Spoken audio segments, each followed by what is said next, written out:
This next conversation is inside the Immersive Skills Lab, new ways to prepare emergency responders. Now, I've got a great team here with me today. So, from the Capital Fire Service College, I have got Alex Clark, so I've got the Chief Fire Officer, Pippa Steele, Head of Curriculum Design, and Mark Lester, the College Director. So thank you very much for being here with us today. So first of all, can you give us a quick overview of what the Fire Service College offers to emergency services? The Fire Service College offers a blended approach to firefighter development and training, which really helps prepare firefighters and officers for all the challenges they're going to face in their careers. But in addition to just firefighters, it's broader than that. So it deals with ambulance service, police, highway agencies, all the organisations who help keep society safe. So it's an ideal opportunity for people to go, embrace the learning, and come out better prepared for anything that may happen. Wow. And Alex, you've had a long and distinguished career in the fire and rescue sector. I've loved learning about it. How's that shaped your vision for the Fire Service College and how it is today? Firstly, you're making me feel really old saying No. So far, I should say. Yeah. So, I think having come through the career from an 18-year-old firefighter to where I am today, I've experienced lots of good stuff, and I've learned things that could be done better. And I think where we are just now in the Fire Service College at this tipping point in firefighter development and opportunity is bringing together the uniqueness of the Fire Service College in terms of its scale, its assets, its capabilities, so they can deliver from the new firefighter coming in the door right through to the most senior officer, and bringing together technology such as virtual reality, such as the Immersive Skills Lab, that blends that whole opportunity together, enabling firefighters and officers to train in very, very safe environments in the virtual space, and then take that learning into the more challenging practical space. And the uniqueness of the Fire Service College is that it brings the opportunity to really scale up exercises and exposure to challenging situations that enables everybody to be the best prepared they possibly can be. And for me, that has to be where we take firefighter training, safe and then practical application, and not a one-size-fits-all. And you're launching the Immersive Skills Lab here at the Emergency Services Show. What made this the right place to launch it? Quite frankly, what better place to launch it in terms of the audience and the kind of the wide varied selection of kind of individuals attending. So we had the formal launch back in January, where we had Princess Anne formally attend site and open it, which was a fantastic day and event. And we're now ready to really kind of launch it in its full capacity. And not just for fire sector, but for kind of all things emergency service. We see it as a real step change in where we develop and take the kind of the training through that blended approach. So right through from theory to then the augmented, the immersive, before we then prepare everybody to head out onto the incident ground and actually do it for real. And for people stepping into the lab, what can they expect? So what we've tried to do is develop the Immersive Skills Lab here at the NEC, at the Emergency Services Show. So taking them through our learner journey, so getting them to look at how we define courses, how we identify the right learning technology, how we present that knowledge, and actually how we use that learning technology in a really meaningful way to support the learner journey, to build that confidence and showcase that we produce academic rigour in our courses.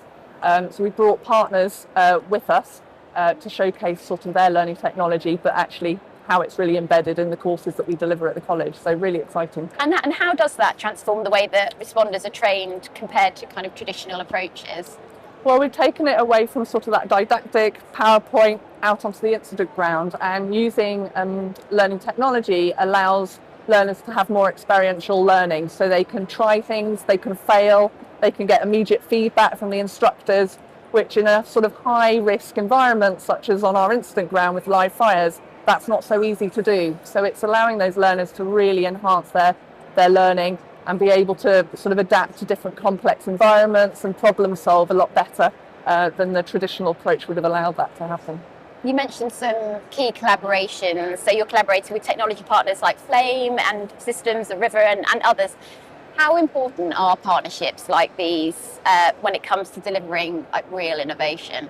I mean, they're frankly crucial. We as a kind of a college and as part of the kind of the wider Capita, I guess, group, have certain capabilities, and we do those really well. What we don't necessarily have is the kind of the resource or the expertise to bring some of those really skillful and niche products. So by working together, it really does become a kind of, I think, a really compelling partnership approach of taking best of breed and kind of that best athlete to kind of mold it. So we've got the facilities, but we've got the kind of I guess we've got the brand name to attract people, but you know, we need those partners, so they are absolutely vital in kind of delivering that overall vision that Pippa just explained.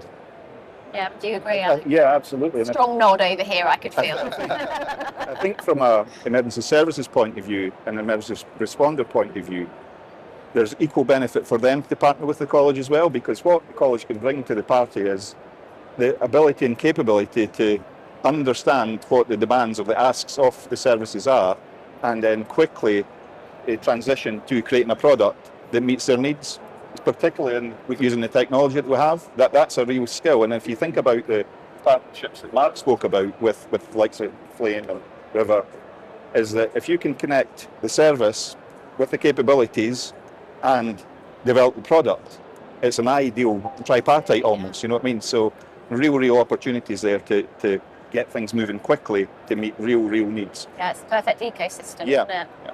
And the Emergency Services Show, it's all about connection and collaboration. So how has being part of an event like this supported the work in shaping and launching the lab? Go on. Well, for me, it's just been brilliant to really showcase what we do at the college.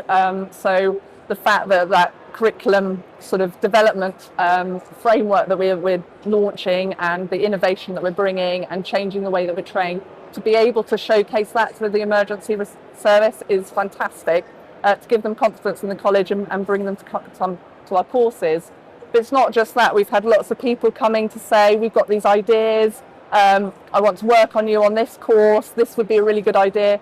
So for me, that's just ideal. It makes my job a lot easier to get the right subject matter expertise around me to be able to develop the courses that are needed by emergency responders. So it's been, a brilliant day yesterday. Just really excited for another good day today. So, yeah. It sounds like you're making a real impact on attendees here. Yes. You know, what do you hope to leave attendees with, having visited you here at the lab?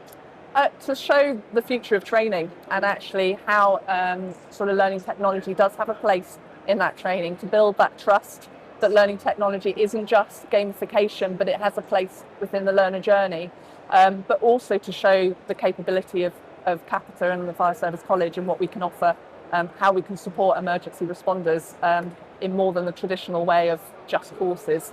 So it's bringing that offering to the audience. Yeah. I think just to add to that, a key takeaway I would look for people to go away from this show with is that in the past, your ability to train was limited normally by the infrastructure and assets you had. Now it's limited by your imagination. Because if you think about the things you can do now in a virtual world that you could never achieve anywhere else, that for me is a key takeaway. Really, there are no limits anymore, which is really good. And aside from the Immersive Skills Lab, are there any other innovations that you're working on? What are you particularly excited about? So I think just kind of like building on what Alex is kind of described there, for me, one of the things that we have at the college, which is particularly unique, is the size and scale and breadth of the operation. So we have 320 acres of site, 140 of those is kind of dedicated to our incident ground. So for kind of me and the rest of the college and Capita kind of wider, it's really now looking at saying, how can we utilize the assets that we have? How can we bring it not just to the fire services, but how do we get other emergency services to site exercising? So they've done their training, but it's about how do we bring together the incident command, the tactical response, and really kind of test that in a kind of as live of an environment as we can, for that learning to be understood, and to kind of throw those curveballs in, and really start to kind of put the pressure on, and then building with some of the kind of the academic elements, and understanding some of the kind of, I guess, physiological impacts, to see how people react in the moment, and then maybe kind of do that live action replay that says, well, look, in that instance, we could see your kind of core temperature had gone up, your heart rate had increased, and in that kind of moment of kind of the rabbit in the headlights, you didn't make a great decision. So how can we help you kind of calm down and take that bit of time? So for me, that's kind of one real area of growth. The Immersive Skills Lab absolutely helps us achieve that.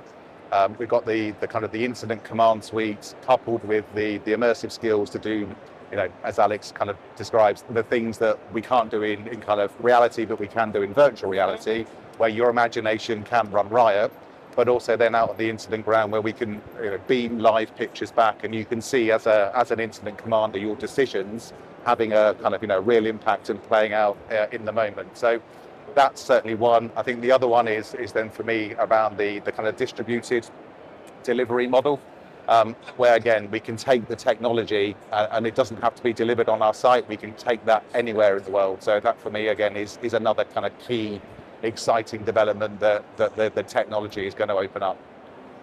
I mean, it's quite fascinating, isn't it? As you say, you're limited only by your imagination, aren't you? Absolutely. And so, Pippa, in terms of apprenticeships and workforce development, it's all evolving, isn't it? Yes. But so how is the college adapting its model to meet the future workforce needs? Well, for every course that we look at, it's apprenticeship first. So is there apprenticeship standards that can be used to support that? Because the apprenticeship framework allows resources budget to be used more effectively and for them to get the most out of their apprenticeship levy. So we already do the operational firefighter apprenticeship, but we are looking at that and improving the learner journey, enhancing it with a blended learning approach again to support our learners. We're actually beginning to look at how we can support on-call and retain firefighters. So can we get the apprenticeship working for that audience as well?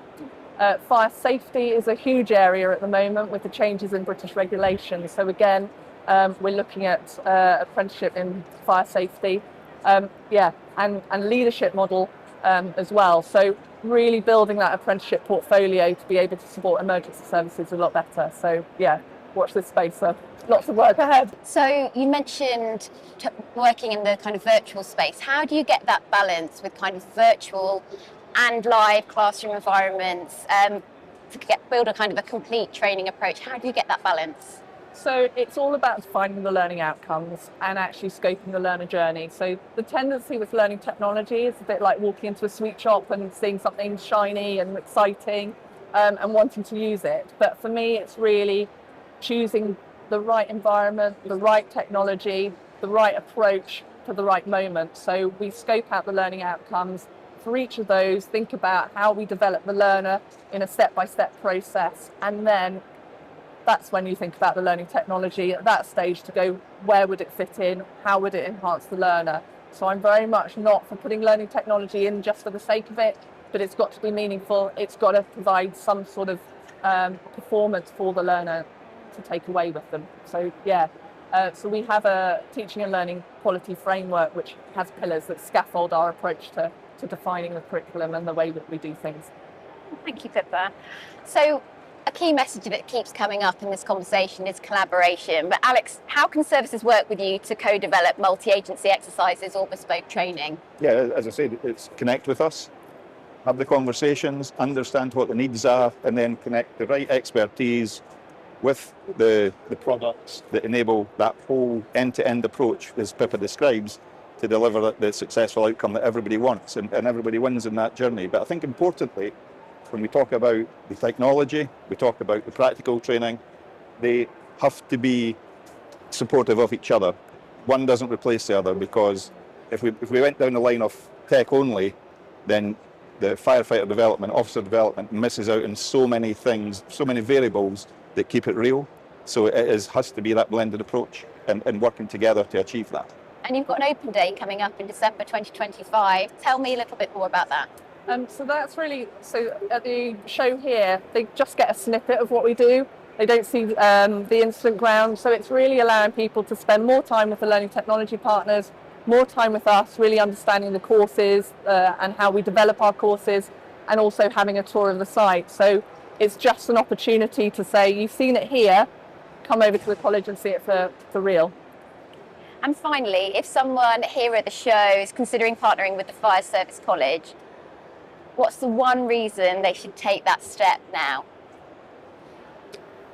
Well, I think it is the perfect time. You know, we are looking at the whole exercising, and we are looking for partners, for organisations who have some really great, bright ideas, perhaps are possibly struggling to bring those to market themselves. So I think, you know, we're at that kind of perfect inflection point of saying, we can see the power of this. We put it into our own courses that we are delivering day in, day out. But it's a case of saying, well, where does it go next? What's the next step? How can we support others achieve their goals? So for me, it's a case of just, you know, we really want to hear from lots of people, lots of organisations. So, you know, get in touch, and we'd be delighted to kind of explore the art of the possible. Mark, Pippa, Alex, it's been a pleasure talking to you. Thank you very much indeed. Thank you.